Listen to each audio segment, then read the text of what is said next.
My boss, Jim Wright, told me to do a quick tour of the hotel so I could see how extensive the electrical upgrades would need to be. Meanwhile, he was meeting with the hotel owners in their office. I strolled across the pool area, cleverly not letting anyone know I was trying my damnedest to take in all the good looks I possibly could. That was when I saw a 40-something red-headed fox chatting with a man, obviously several years younger than she. They had pulled their lounge chairs together, and the man had his hand on her left knee. In so doing, his elbow was in constant contact with the lady's generously formed left chest. I immediately hurried away from the pool area, relaxing only when I was well out of sight of the pool. I mulled over my options for all of 20 seconds. I instinctively knew what I had to do, but briefly considered the ramifications. I saw only one honorable course of action. I took out my cell phone and texted a short message to my boss. I carefully made my way back to the pool area, remaining as inconspicuous as possible. I stood in the shade of an overhead balcony with my phone's camera function displayed. I counted slowly to 25 and began filming the couple I had noticed earlier. The woman was now lying on her lounge chair with her top undone as the man slowly applied sunscreen to her back, paying particular attention to her impressive side chest area that was forced out from under her torso and was on a spectacular display. I had only been videoing for a few seconds when an obviously enraged man rushed up to the couple. He grabbed a handful of the lotion applier's hair and ruthlessly jerked his head back. Doing so exposed the man's chin and throat.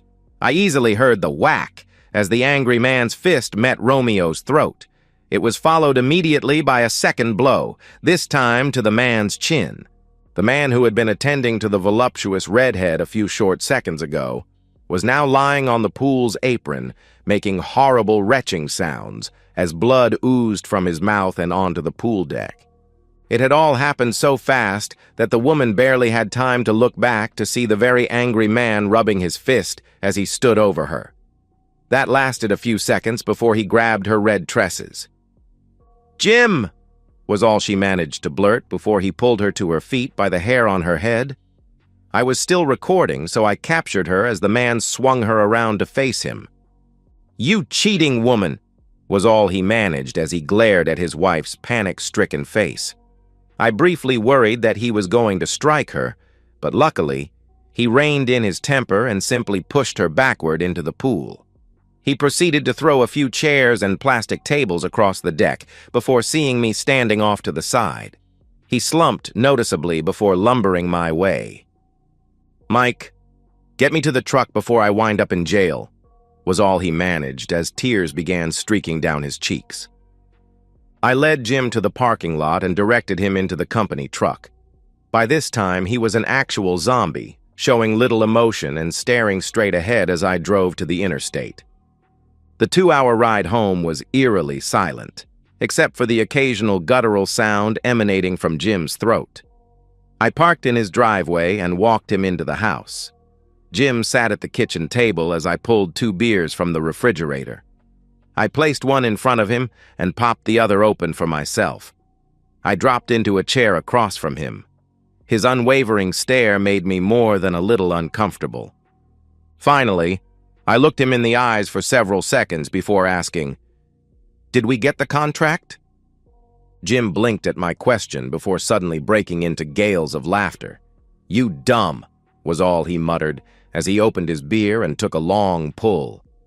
My question may have been stupid, but it broke Jim out of his trance. "That lying, cheating woman told me she was going to spend a few days with her mother at her parents' lake cabin. She left yesterday morning. She's probably been with that damned Harris since yesterday afternoon. Hell. I called her mom's cabin this morning and asked to speak to Callie. Her mom told me she was in the shower, but she'd have her call me in a few minutes. Callie called me about 10 minutes later. If she was in her mother's bathroom at the lake at 10 o'clock this morning, there's no way in hell she could have driven to the Timberbrook by the time you found her with that jerk Harris." Which would indicate her mother was covering for her, I reasoned. That means that her mother knew what the hell Callie was doing and covered for her. Jim reiterated my sentiments. Hell, she's been visiting her mother at the cabin every summer since we've been married. Now I have to wonder how long this stuff has been going on and if that jerk was the first or just one of many. Jim had a good point, and I considered it from every possible angle as I drove home. It seemed possible, and even likely, that Jim's wife was aided and abetted in her cheating by her own mother. Could it be an inherited trait, or simply some sort of weakness that has been nurtured for generations? When I pulled into my driveway, I saw my mother-in-law's car. I didn't feel like listening to her nonsense, so I parked and walked around to the back door, knowing my wife, Tracy, would be sitting at the kitchen table drinking wine with her mother. I was correct, as usual. The only thing I hadn't expected was the volume of the conversation. Well, to be honest, the volume and the content were both a bit of a shock. "Holy hell, Mom!" Tracy practically yelled at her mother. "You know how Dad hates Jerk. What in hell were you thinking?" I couldn't help but feel some pride in Tracy's indignation over her mother's actions. She and I had pledged to remain faithful throughout our married lives. Tracy and I definitely saw eye to eye on that point. "Please don't refer to Bentley as Jerk. That was an unfortunate accident. Besides, he's still able to perform quite well," Callie insisted. "That's hardly the point here," Tracy replied. "You were out in broad daylight with a man other than Dad and only about 2 hours from home. I've warned you about letting your guard down, but you did it anyway. I thought we were far enough away from home to be safe. I don't know why your father was there or how he found us by the pool. He never goes to hotels and certainly not to their pools." "Do you think he's cheating on me?" Callie answered. "No, I don't," Tracy responded. "Dad adores you. He'd never cheat, and I'm sure he had no any idea that you'd put the horns on him. That's why his reaction was so violent. He must have been shocked to see Jerk rubbing lotion on you." "Bentley was only rubbing lotion on the sides of the chest," Callie stated. "He was a perfect gentleman." "I'm sure he was. Dad throat punched him and then broke his jaw for no good reason. How are you going to handle this, Mom?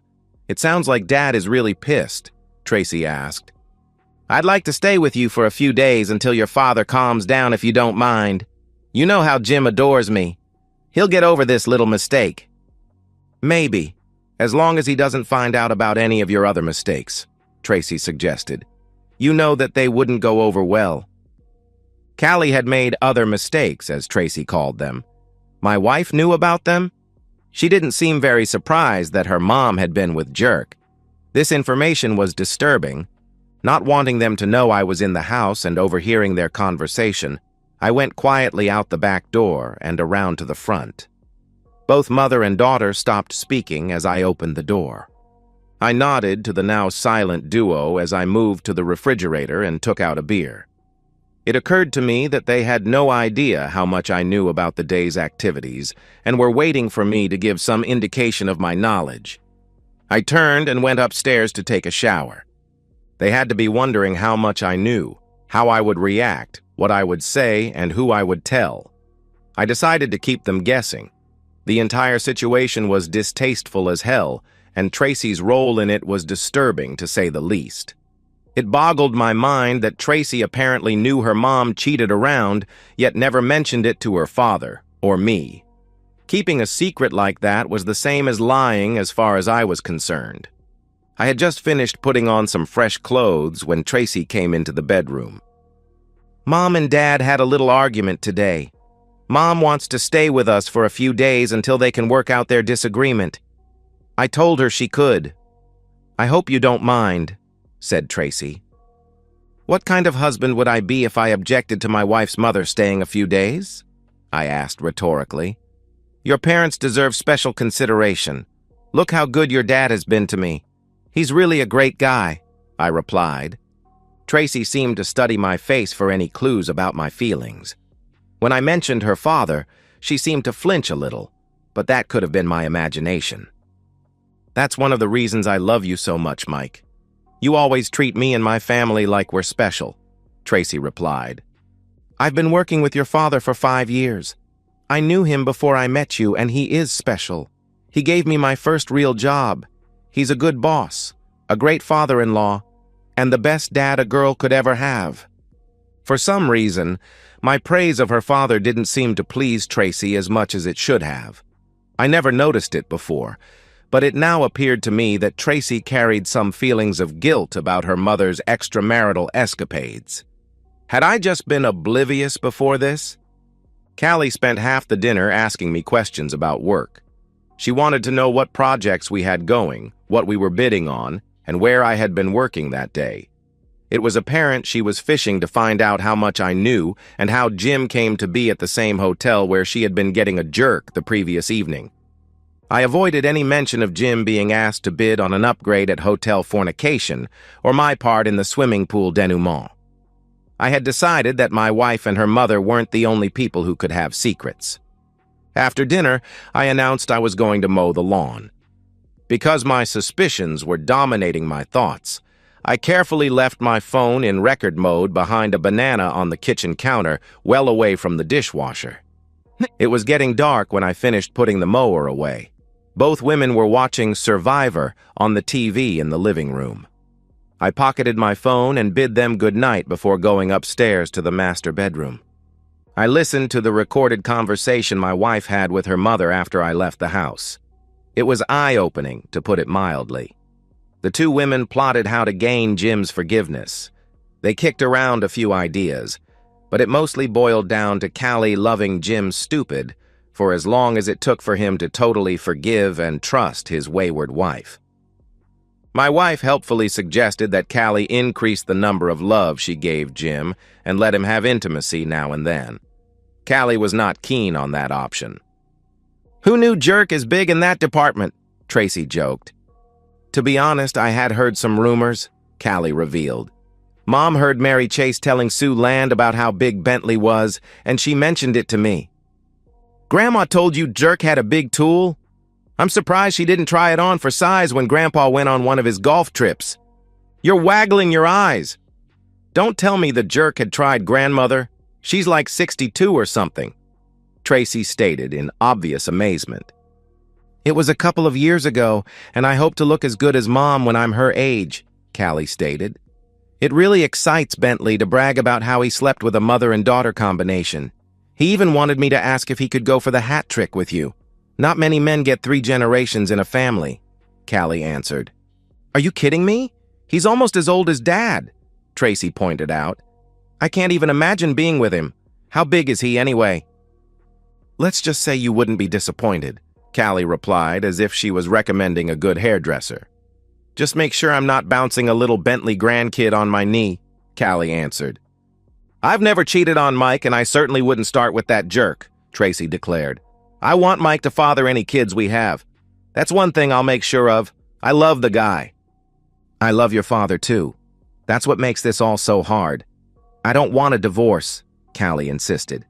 "It's just that he works so many hours and comes home tired a lot. We've been lucky to have intimacy a couple of times a week.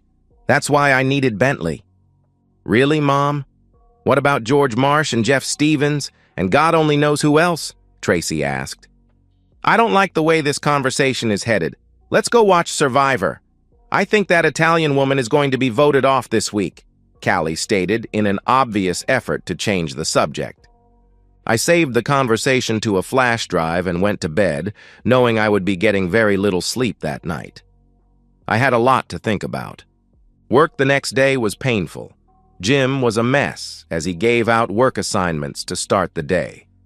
There were 5 of us working for Wrights Electric, and we exchanged glances as Jim stumbled through his directives. As was the norm, Jim and I worked together on our current project, so he climbed into the passenger seat of the company truck. We were wiring a house under construction, so we were able to talk freely without fear of anyone listening in. Once Jim began telling me about his situation, he continued all morning. I guess it was cathartic for him, but it served to jumble my mental state even more. I was having a difficult time reconciling what I had heard from my wife and her mother with the future I had envisioned. Would Tracy eventually become a wandering wife like her mother and apparently her grandmother? Would I have enough influence in her life to keep her faithful? Was it worth the risk of a failed marriage or living life as a c***? "Callie called me this morning," Jim began. She told me she wanted to apologize for the impression she may have given me that she was cheating with Bentley. She calls the jerk Bentley. She said it was the only time she ever cheated or even came close. He had been chasing her for months, and she finally succumbed to his charm. I asked her how long her mother has been covering for her affairs, and she began stuttering. It never occurred to her that it was obvious to me that her mother was lying about her whereabouts. We exchanged a few unpleasant words and I hung up. I didn't know if I should tell Jim the information I had gleaned from my eavesdropping. If he decided to reconcile, it would simply make matters worse. I decided to not make a decision, but I did it in a decisive manner. Jim, you need to take your time and find out what's really going on. It could be that was the first time or possibly not.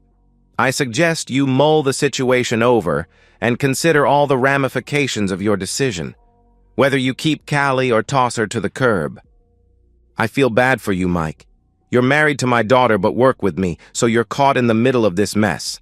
I feel like I wasted 25 years of my life. If it weren't for having Tracy, I'd say my married life was a meaningless sham. Having a wonderful daughter and dependable son-in-law is the only saving grace, Jim answered. I was still undecided about my future course of action when I arrived home that evening.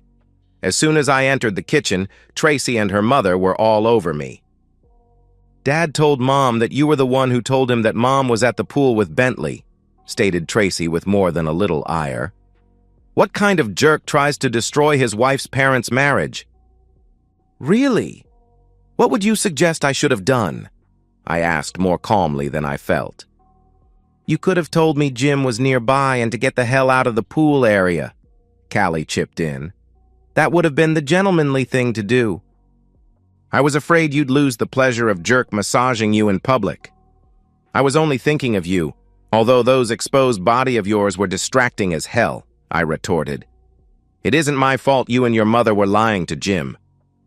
You heard about Grandma lying to Jim? Tracy asked. This just keeps getting worse and worse. You've got no idea, I stated. You knew about your mother and grandmother being round-heeled cheating women, yet you lied to help them maintain that status. Now you're all angry at me because your mother was goddamn dumb enough to let a low-life bastard massage her in public like somehow it's my fault.